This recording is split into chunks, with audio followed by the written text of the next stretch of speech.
Hi, my name is Carlos, and today we're going to be talking about superhero movies. Not on my watch, motherfucker.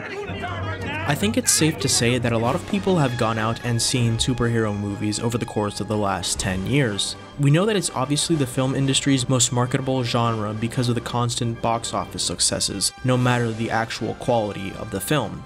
This is due to the excitement that comes about from the films, beloved stars, new and bold directors, set pieces used to inspire the masses to come and watch the next film for even bigger and better ones.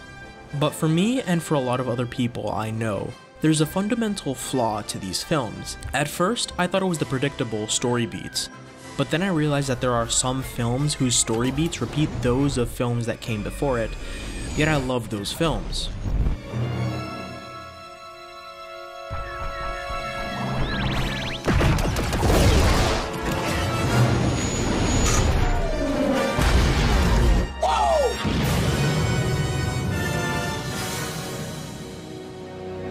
Then it came to me.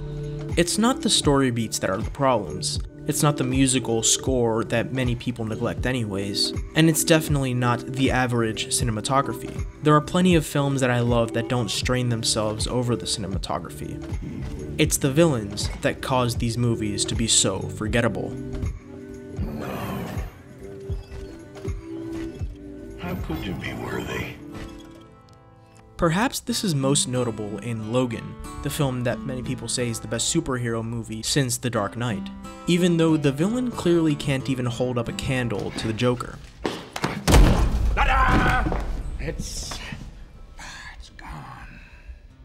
This is a film that definitely did try to do something new, but came up short in portraying a satisfying villain. While the Joker is cunning and usually the one who causes the distress for our protagonist, I only have one question. Where is Harvey Dent? Pierce in Logan is less active throughout the film. He does pursue Logan and Laura through a desolate and unseen setting in a superhero film, but he never actually presents a direct challenge to Logan as a villain, whereas the Joker not only challenges Batman through fighting, but also in terms of opposing moralities.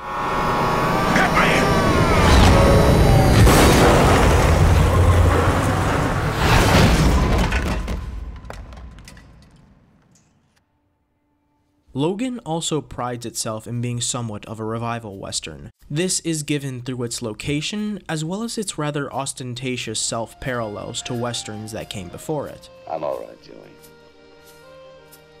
You go home to your mother and your father and grow up to be strong, straight. Yet when it comes to the villain, again, its western themes don't really hold up.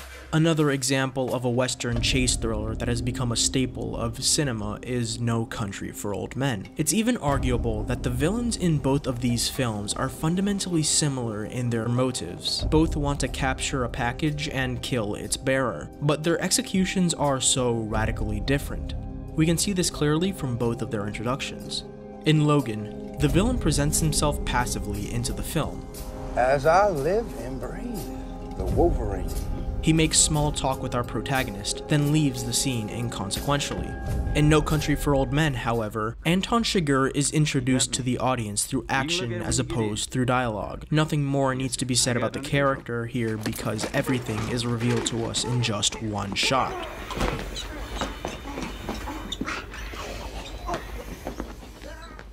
And thus, both films continue with their villains as they were introduced. For the most part in Logan, Pierce stands back while he watches as his men are slaughtered by the protagonist.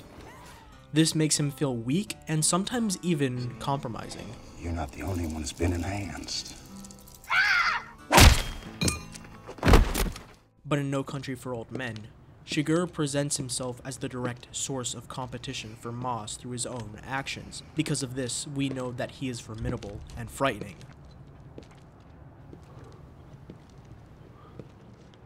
But the problems with villains don't stop there.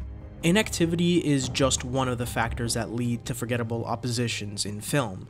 But perhaps the continuity of a villain is just as important to a franchise as his presence is within the actual film. We see this happen most often in the Marvel Cinematic Universe, where the villains appear for only one film, and then the only remnant of their presence occurring within the next film is simply mentioned through dialogue. Good. That's why I'm here. When I realized what my weapons were capable of in the wrong hands, I shut it down, stopped manufacturing. In fact, the one Marvel villain that is widely seen as memorable is Loki. This is because he's the only character who has appeared in a total of 3 films, with a dominating presence in 2.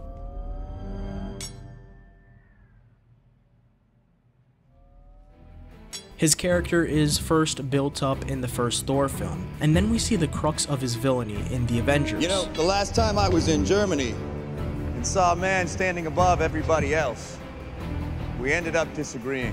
The soldier. We understand his character because his motivations were able to develop in 2 films, as opposed to the one film that most nearly every other villain gets. It's understandable that the filmmakers of the Marvel Cinematic Universe want to explore the worlds created in the comics, and that in this they have to show all the villains the characters progress through. Have you come to witness the end of your universe? But continuity is critical when it comes to an opposing force, especially if that opposing force isn't that well developed. Imagine the Star Wars films without Darth Vader to accompany them. Not only would the story be completely different, but it would have never led to what might be the most relevant plot twist of all time. No. I am your father. One might argue that Thanos is the reoccurring villain throughout the Marvel films, but limiting the primary villain to an end credit scene allows for very little development. Fine. I'll do it myself. So the question becomes, how are great villains made? Perhaps it's a combination of the elements mentioned. A formidable force filmed effectively whose facets were thought about for months by the writers. It can be done through the actions of the character, his strength against the opponent, Die now. her ability to be conniving, What are you thinking? How are you feeling? What have we done to each other? a moral philosophy of greed and corruption. I found God, he used to say. While sitting and basking in the glory and the sublimity of mercy, I shot and ate that son of a bitch. Or even in the look of the villain. He thinks we're stupid. Remember, film is an audio-visual medium. People want to see work that's flashy, but also that's calculated and significant enough so that it remains in their head. And even then, there are times when the villain doesn't need to be seen on the screen to let the audience know of their evil.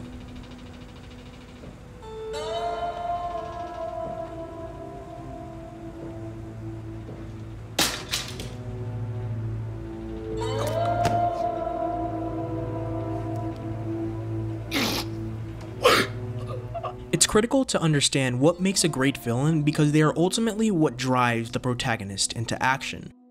If a writer simply places a villain in a story with the same cliches as all the villains that came before, then the result would just be something forgettable. And in a time when so many films are being put out into the market, the last thing someone wants to create is a work that fails to resonate with the audience. I understand.